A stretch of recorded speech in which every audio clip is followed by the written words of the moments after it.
Welcome to Vivan study. Guys, आज है 17 जुलाई 2020 और 17 जुलाई 2020 तक जितने भी most important top 10 current affairs बनते हैं उन पर हम डिस्कशंस करेंगे और इनसे रिलेटेड जो फैक्ट और क्वेश्चंस होंगे उन पर भी हम चर्चा करेंगे। तो अगर आप हमारे चैनल पर नए व्यूअर हैं तो चैनल को तुरंत सब्सक्राइब कर लें और साथ ही साथ बेल नोटिफिकेशन प्रेस कर लें ताकि जैसे ही हमारे पास से डेली करंट अफेयर्स की वीडियो अपलोड हुआ करे उसकी लेटेस्ट नोटिफिकेशन और लेटेस्ट अपडेट सबसे पहले आप तक पहुँचे। और अगर आपने हमारे चैनल को ऑलरेडी सब्सक्राइब कर लिया है तो चैनल को ज़्यादा से ज़्यादा शेयर करें और आज की जो करंट अफेयर है इसकी PDF फाइल आप हमारे डिस्क्रिप्शन बॉक्स से डाउनलोड कर सकते हैं। तो दोस्तों, वीडियो को शुरू से लेके लास्ट तक ध्यान से देखिएगा। अगर वीडियो आपको अच्छी लगती है, हेल्पफुल लगती है तो वीडियो को ज़्यादा से ज़्यादा लाइक करें और वीडियो को शेयर करना ना भूलें। तो चलिए बढ़ते हैं आज की मोटिवेशनल पॉइंट पर यानी थॉट ऑफ द डे पर। तो गाइस, आज की थॉट ऑफ द डे है विकल्प बहुत मिलेंगे रास्ता भटकाने के लिए। विकल्प बहुत मिलेंगे रास्ता भटकाने के लिए, संकल्प एक ही काफ़ी है मंजिल पाने के लिए। बिल्कुल दोस्तों, हमारी लाइफ में बहुत सारे डाइवर्जेंस आते हैं, बहुत सारे मोड़ आते हैं जहाँ पे हम भड़क जाते हैं, हम कंफ्यूज हो जाते हैं कि हमें करना चाहिए कि नहीं करना चाहिए। लेकिन दोस्तों, एक ही संकल्प लेना होगा आपको, एक ही कोई एक संकल्प लेना होगा अपनी मंजिल को पाने के लिए, यानी अपने लक्ष्य को प्राप्त करने के लिए, अपने लक्ष्य की प्राप्ति के लिए हमें एक जुनून पालना होगा, एक लक्ष्य सेट करना होगा, एक गोल बनाना होगा ताकि हम अपने संकल्प, अपनी मंजिल को बखूबी प्राप्त कर सकें। ठीक है दोस्तों, तो चलिए बढ़ते हैं आज की करंट अफेयर पर। तो गाइस, आज की करंट अफेयर का सबसे पहला क्वेश्चन, कौन सा देश अंतर्राष्ट्रीय निशानेबाजी विश्व कप 2020 की मेज़बानी करेगा? तो गाइस, इसका करेक्ट आंसर हो जाएगा ऑप्शन डी, भारत। जो भारत क्या है, जो अंतर्राष्ट्रीय निशानेबाजी यानी शूटिंग, इंटरनेशनल शूटिंग स्पोर्ट जो इसका कंपटीशन होगा, इसकी मेज़बानी कौन करेगा? 2020 की भारत करेगा। ठीक है, तो ध्यान रखेंगे। और ये जो है, अगर हम बात करें कि इसकी अगुवाई कौन करता है तो इसकी अगुवाई करता है ISSF। ठीक है, international shooting sport federation. Guys, अगर इसकी हम बात करते हैं ISSF की, तो गाइस ये है ISSF। ठीक है, और दोस्तों ISSF जो है, ये जो संगठन है, इसका जो हेडक्वार्टर कहाँ है? इसका हेडक्वार्टर है म्यूनिक, जर्मनी, और इसकी स्थापना कभी हुई थी? 1907 में। और इसके प्रेसिडेंट कौन है यानी अध्यक्ष कौन है? व्लादिमीर लिसिन। ठीक है गाइस, व्लादिमीर लिसिन इसके अध्यक्ष हैं। और अगर हम बात करते हैं कि इंडिया में जो है भारतीय राष्ट्रीय राइफल संघ है, इसको बोलते हैं NRAI। ये इंडियन भारतीय राष्ट्रीय राइफल संघ है और इसके जो अध्यक्ष हैं रणइंदर सिंह। ठीक है, ये जो इंडिया में जो भारतीय राष्ट्रीय राइफल संघ है इसके जो अध्यक्ष है रणइंदर सिंह, और इसकी अगुवाई भारत करेगा 2020 में। जो है 2020 में जो कंपटीशन होगा, 2020 में जो विश्व कप होगा, इसकी मेज़बानी भारत करेगा। तो गाइस, इतना ध्यान रखेंगे। ठीक है, चलिए बढ़ते हैं नेक्स्ट क्वेश्चन पर। तो गाइस, नेक्स्ट क्वेश्चन है क्वेश्चन नंबर 2, हाल ही में किस देश ने अपने एयर स्पेस भारत के लिए खोल दिए हैं? एयर स्पेस जो एयरपोर्ट होता है उसको जो है पहले बंद कर रखा हुआ था, किस देश ने बंद करके रखा हुआ बताना है गाइस। तो अभी क्या हुआ, भारत के लिए उसने अपने एयर स्पेसेस खोल दिए हैं। तो इसका करेक्ट आंसर हो जाएगा ऑप्शन बी, पाकिस्तान। ठीक है गाइस, तो बालाकोट एयर स्ट्राइक के बाद जो इंडिया ने बालाकोट एयर स्ट्राइक किया था, तो बाद से पाकिस्तान ने अपने हवाई क्षेत्र से जो है प्रतिबंध हटा दिया है। ठीक है, और पाकिस्तान सिविल एविएशन अथॉरिटी ने तत्काल प्रभाव से भारत के सभी नागरिक यातायात के लिए अपने हवाई क्षेत्र को खोलने का आदेश दे दिया है। और 26 फरवरी को बालाकोट में जैश ए मोहम्मद के आतंकी शिविर पर भारतीय सेना ने जो अटैक किया था, हमला किया था, उसके बाद से पाकिस्तान के भारत के सभी पूरी सीमा पर अपना हवाई क्षेत्र पूरी तरह से इन्होंने बंद कर दिया था। लेकिन अभी इस बंदी को हटा दिया है, वहाँ पर ओपन कर दिया है। ठीक है, तो इतना ध्यान रखेंगे कि हाल ही में भारत के लिए अपना एयर स्पेस खोलने वाला कौन सा कंट्री हो गया है? वो हो गया पाकिस्तान। ठीक है, और अगर हम बात करते हैं गाइस पाकिस्तान की, तो वर्ल्ड लेवल में पाकिस्तान की आप गाइस पहले मैप में देख सकते हैं कि पाकिस्तान है कहाँ पे। ये पाकिस्तान है। ठीक है, स्मॉल स्पॉट आपको दिख रहा रेड कलर में, ये पाकिस्तान है वर्ल्ड मैप में। ठीक है, और पाकिस्तान के जो प्राइम मिनिस्टर इमरान खान है और कैपिटल कौन है? इस्लामाबाद। कैपिटल इस्लामाबाद है। और इसके प्रेसिडेंट कौन है? पाकिस्तान के आरिफ अलवी। और पाकिस्तान में करेंसी कौन सी चलती है? तो गाइस, करेंसी चलती है पाकिस्तानी रुपी। ठीक है, पाकिस्तानी रुपी। और यहाँ की लैंग्वेज क्या है? यहाँ की लैंग्वेज है उर्दू। ठीक है गाइस, चलिए बढ़ते हैं नेक्स्ट क्वेश्चन पर। तो गाइस, नेक्स्ट क्वेश्चन है क्वेश्चन नंबर 3, स्पोर्ट अड्डा के ब्रांड एम्बेसडर के रूप में किसे नियुक्त किया गया है? आप स्क्रीन पर देख सकते हैं कि स्पोर्ट अड्डा के ब्रांड एम्बेसडर के रूप में किसे नियुक्त किया गया है। इसका करेक्ट आंसर हो जाएगा गाइस ऑप्शन बी, ब्रेटली। ठीक है गाइस, ब्रेटली हो जाएगा। ठीक है, तो स्पोर्ट अड्डा की जो क्रिकेट, फुटबॉल और कबड्डी के लिए जो समाचार इनका आता है और सूचना वेबसाइट जो है ने घोषणा की है कि उन्होंने पूर्व ऑस्ट्रेलियाई जो क्रिकेट है ब्रेटली, पहले जो ऑस्ट्रेलिया टीम है क्रिकेट टीम, इसके क्रिकेटर जो हैं जो ब्रेटली को अपना ब्रांड एम्बेसडर के रूप में साइन किया है। ठीक है, तो अभी स्पोर्ट अड्डा के ब्रांड एम्बेसडर कौन होंगे, वो रहेंगे ब्रेटली। ठीक है, याद रखें कि अगर हम बात करें ब्रेटली की, तो गाइस ये हैं ब्रेटली जो ऑस्ट्रेलिया के पूर्व क्रिकेटर रह चुके हैं। और स्पोर्ट अड्डा ने क्या किया है, स्पोर्ट अड्डा ने इन्हें क्या साइन किया है, अपना क्या, ब्रांड एम्बेसडर। ठीक है, इनको ब्रांड एम्बेसडर अपना साइन किया है, तो इतना ध्यान रखेंगे। ठीक है, चलिए बढ़ते हैं नेक्स्ट क्वेश्चन पर। तो गाइस नेक्स्ट क्वेश्चन है question number 4। USIBC global leadership award 2020 के लिए किसे चुना गया है। तो गाइस इसमें बताना होगा कि किसे चुना गया है। तो इसमें 2 लोग हैं, ऑप्शन ए एन चंद्रशेखरन और बी जिम टाइकलेट। ठीक है, यानी करेक्ट ऑप्शन हो जाएगा आपका ऑप्शन डी, दोनों ए और बी, यानी 1 और 2 जो लिखा हुआ है यहाँ पे ये ए और बी होगा। ठीक है, और ये दोनों क्या हैं, जो है USIBC ग्लोबल लीडरशिप अवार्ड 2020 के लिए इन लोगों को चुना गया है। और अगर हम इनकी बात करते हैं गाइस, तो गाइस ये हैं एन चंद्रशेखरन और ये हैं जिम टाइकलेट। ठीक है, याद रखेंगे इन दोनों को क्या है, टाटा समूह के जो अध्यक्ष हैं ये एन चंद्रशेखरन, नटराजन एन चंद्रशेखरन और जिम टाइकलेट मुख्य कार्यकारी अधिकारी यानी CEO और लॉकहीड मार्टिन के अध्यक्ष US India business council USIBC global leadership award 2020 प्राप्त करने के लिए वे इस सह अध्यक्ष के रूप में काम कर रहे हैं। ठीक है, तो इन दोनों लोगों को जो है जो ग्लोबल लीडरशिप अवार्ड 2020 के लिए चुना गया है, इनको याद रखेंगे। ठीक है गाइस, चलिए बढ़ते हैं नेक्स्ट क्वेश्चन पर। तो आज नेक्स्ट क्वेश्चन है क्वेश्चन नंबर 5। हुरून के शोध के अनुसार, हुरून एक गाइस रिसर्च कंपनी है, हुरून के शोध के अनुसार दुनिया के सबसे अमीर व्यक्ति की सूची में मुकेश अंबानी का स्थान क्या है। तो गाइस बताना है कि हुरून के जो शोध के अनुसार जो सबसे अमीर व्यक्ति की सूची में मुकेश अंबानी का क्या स्थान है। तो गाइस इसका करेक्ट आंसर हो जाएगा ऑप्शन सी, 5वां। ठीक है, तो हुरून को रिसर्च के अनुसार, और हम अगर यहाँ बात करें हुरून और अंबानी की,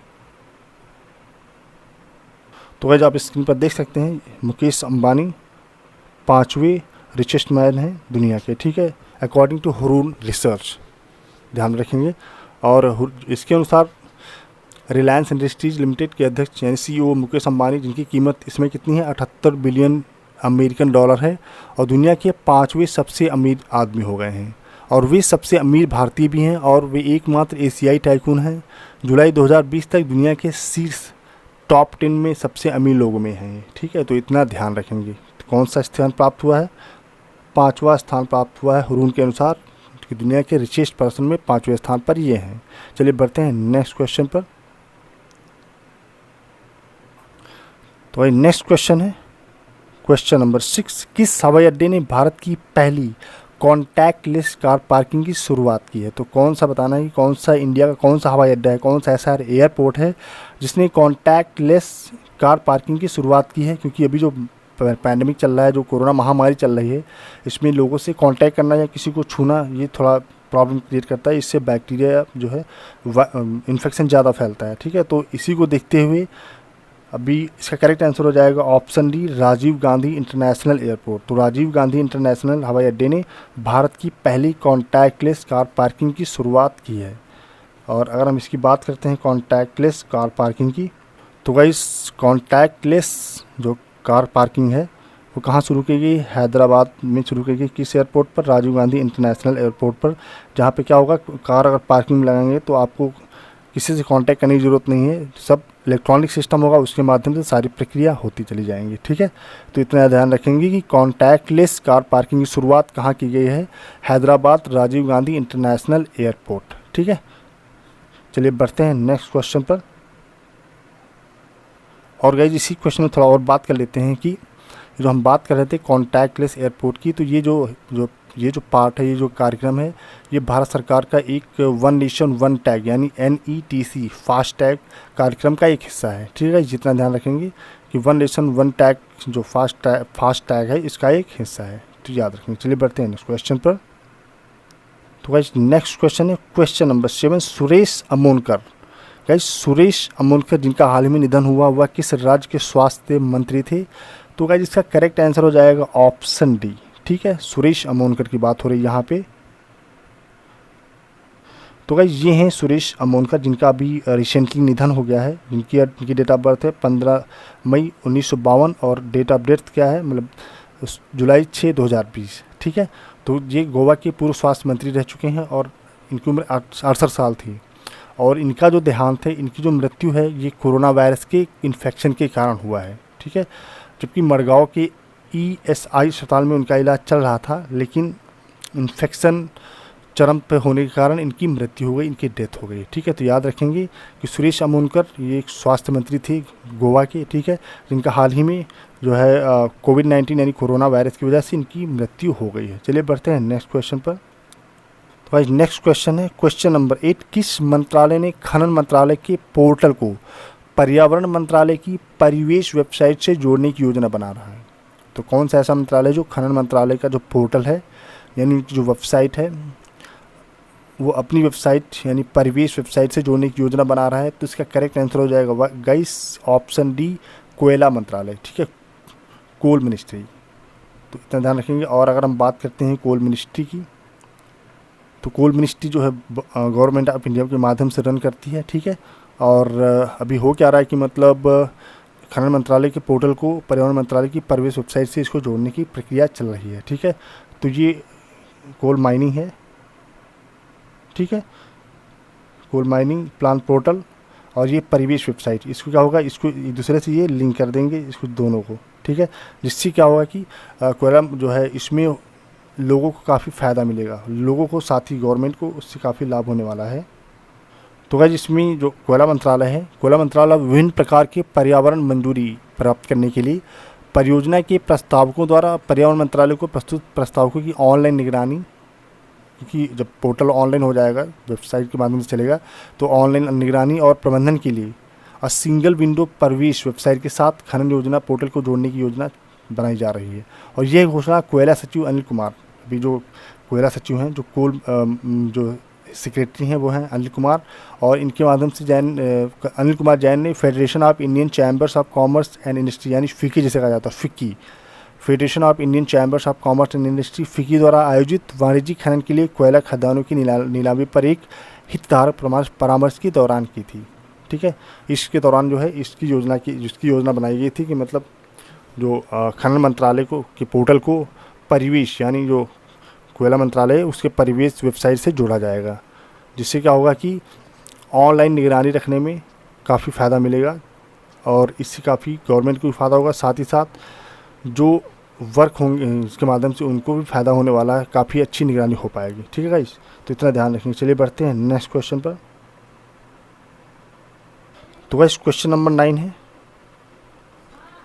भारतीय रेलवे का पहला केबल स्टे रेल पुल अंजीखड़ पुल किस राज्य के केंद्र शासित प्रदेश में स्थित है? पुल का नाम है गाइस अंजीखड़ पुल। ठीक है, ध्यान रखेंगे अंजीखड़ पुल किस राज्य के केंद्र शासित प्रदेश में स्थित है? तो गाइस इसका करेक्ट आंसर हो जाएगा ऑप्शन डी, जम्मू और कश्मीर। ठीक है, याद रखेंगे जम्मू और कश्मीर। तो गाइस ये है अंजीखड़ ब्रिज। ठीक है, जो भारतीय रेलवे द्वारा तैयार किया गया है। ठीक है, और भारत सरकार की उपक्रम कोंकण रेलवे कॉरपोरेशन यानी KRCL द्वारा विकसित किए जा रहे अंजीखड़ पुल नाम के रेल मंत्री जो है वर्तमान में पीयूष गोयल ने वेद प्रकाश गोयल ने घोषणा की है कि भारत सरकार का पहला अंजीखड़ पुल विकसित किया जा रहा है और रियासी जम्मू और कश्मीर में ये पुल जो है चिनाब नदी को पार करेगा। और केबल स्टे रेलवे पुल उधमपुर श्रीनगर बारामूला रेल लिंक परियोजना का एक हिस्सा है जो यंग हिमालय से होकर गुजरता है। विशेष रूप से USBRL परियोजना में चिनाब नदी पुल भी शामिल है और चिनाब ब्रिज एक बार पूरा हो जाने के बाद दुनिया का सबसे ऊंचा रेल ब्रिज बन जाएगा। ठीक है गाइस, तो इसको याद रखेंगे कि अंजी खंड ब्रिज जो है, जो बनाया जा रहा है, जो है भारतीय रेलवे के माध्यम से, तो कहाँ बनाया जा रहा है? जम्मू एंड कश्मीर में। ठीक है गाइस, चलिए बढ़ते हैं नेक्स्ट क्वेश्चन पर। तो गाइस नेक्स्ट क्वेश्चन है क्वेश्चन नंबर 10। नाबार्ड ने किस राज्य में 298 वाटरशेड परियोजनाओं का समर्थन करने के लिए 221.89 करोड़ रुपए का वितरण किया? तो नाबार्ड ने किया गाइस, NABARD। ठीक है, तो नाबार्ड ने किस राज्य में 298 वाटरशेड परियोजनाओं का समर्थन करने के लिए 221.89 करोड़ रुपए का वितरण किया है? तो गाइस इसका करेक्ट आंसर हो जाएगा ऑप्शन डी, कर्नाटका। ठीक है, कर्नाटका हो जाएगा गाइस। तो गाइस आज के करंट अफेयर का मोस्ट इंपॉर्टेंट क्वेश्चन कह सकते हैं। तो इसमें जो बताना चाहूँगा कि national bank of for agriculture, यानी नाबार्ड ने, जो नाबार्ड का फुल फॉर्म गाइस याद रखेंगे कि national bank for agriculture and rural development, ने कर्नाटक में पदोन्नति, कौशल विकास और अभिलेखों के डिजिटलीकरण के लिए स्वयं सहायता समूहों को 2.51 करोड़ रुपए की सहायता राशि का वितरण किया है। और यह वित्त पोषण कर्नाटक के नाबार्ड के micro credit and innovation department की पहल से इस डिजिटलीकरण का एक हिस्सा होगा ये। ठीक है, और कर्नाटक में नाबार्ड जो है, इसने 3 लाख हेक्टेयर से अधिक में 298 वाटरशेड परियोजना का समर्थन करने के लिए 221.89 करोड़ रुपए की अनुदान सहायता का विस्तार उसने किया है। ठीक है, इसमें क्या होगा कि मतलब इसमें 66,500 परिवारों को इससे लाभ मिलेगा। ठीक है, जो वाटरशेड की जो परियोजना का समर्थन इन्होंने किया है या इसको चालू करने जा रहे हैं, तो इससे क्या होगा, 66,500 परिवारों को लाभ मिलेगा। कहाँ के? कर्नाटका के। ठीक है, तो गाइस इतना याद रखेंगे। अगर हम बात करते हैं कर्नाटका स्टेट की, तो गाइस कर्नाटका की जो कैपिटल है बेंगलुरु, और इसके गवर्नर कौन है? वजुभाई वाला। और चीफ मिनिस्टर कौन है यहाँ के? BS येदियुरप्पा। ठीक है, कर्नाटका की जो है चीफ मिनिस्टर BS येदियुरप्पा। ठीक है, चलिए बढ़ते हैं नेक्स्ट क्वेश्चन पर। तो गाइस नेक्स्ट क्वेश्चन है कि किसी एशियाई विकास बैंक यानी ADB का नया उपाध्यक्ष यानी वाइस प्रेसिडेंट नियुक्त किया गया है? तो गाइस इसका करेक्ट आंसर हो जाएगा अशोक लवासा। ठीक है, याद रखेंगे अशोक लवासा को ADB यानी एशियाई विकास डेवलपमेंट बैंक का नया वाइस प्रेसिडेंट नियुक्त किया गया है। तो गाइस ये हैं अशोक लवासा। ठीक है, अशोक लवासा जिन्हें क्या किया गया है?